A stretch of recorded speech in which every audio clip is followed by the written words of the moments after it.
Hey Big Bulls, welcome to another episode of Bullseye. Today we talk about what's the buzz around IREDA shares, the case of Lodha versus Lodha, and a bitter pill for Zydus Life. So let's start.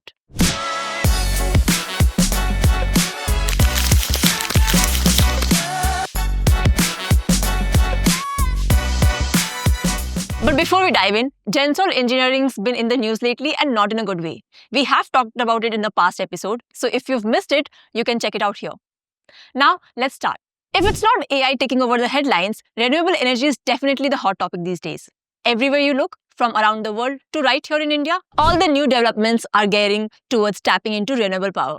And IREDA, which is known as the Indian Renewable Energy Development Agency, is right at the forefront of financing renewable energy and energy efficiency projects. They even had a good quarter from January to March.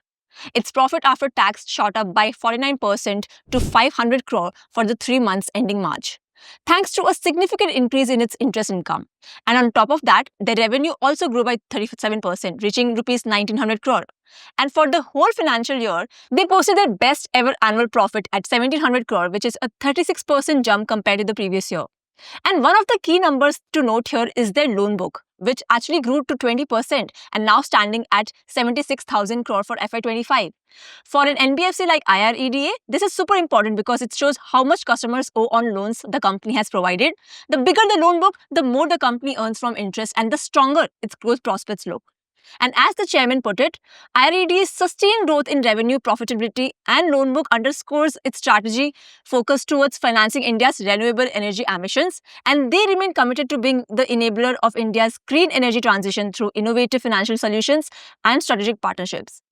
And why not? Because India has been ramping up its clean energy capacity, and as it continues to expand, securing financing for these projects will be key. India even hit a record this year, adding 29.5 gigawatt to its renewable energy capacity, bringing the total to 220 gigawatt. This is a big step toward the 500 gigawatt non-fossil fuel target by 2030. So with all this in mind, it looks like IREDA is right where it needs to be. Now let's talk about Lodha versus Lodha. What's in a name, right? But looks like it's all in this battle of a sibling rivalry of who gets to use the Lodha brand name. So when did it all start?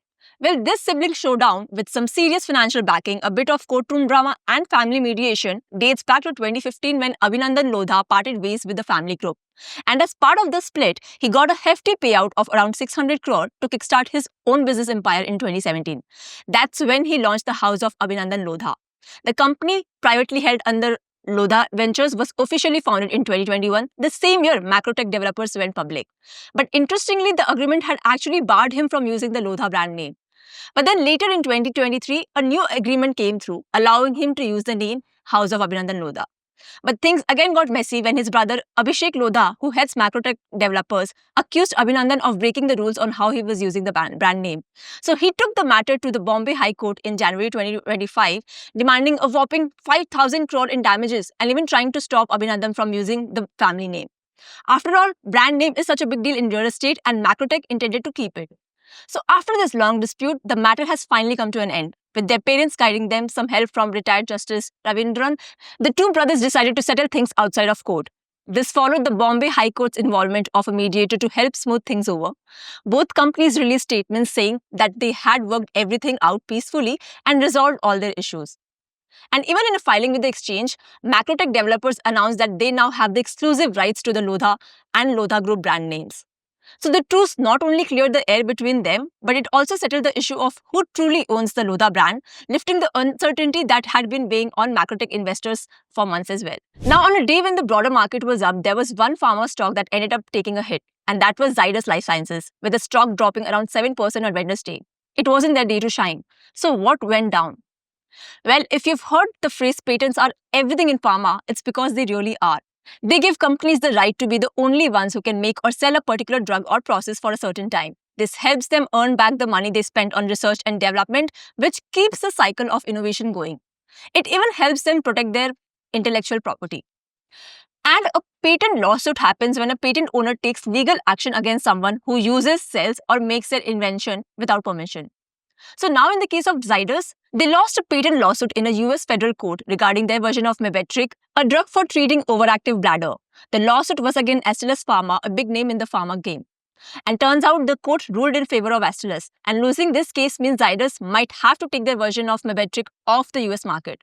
So some analysts had expected this drug to bring in about $30 million in quarterly sales for this pharma company. And even an analyst from Systematics Group told CNBC TV18 that the FY26 earnings for Zydus Life could be affected by the order, and one should also expect penalties that Astellas may need to be paid.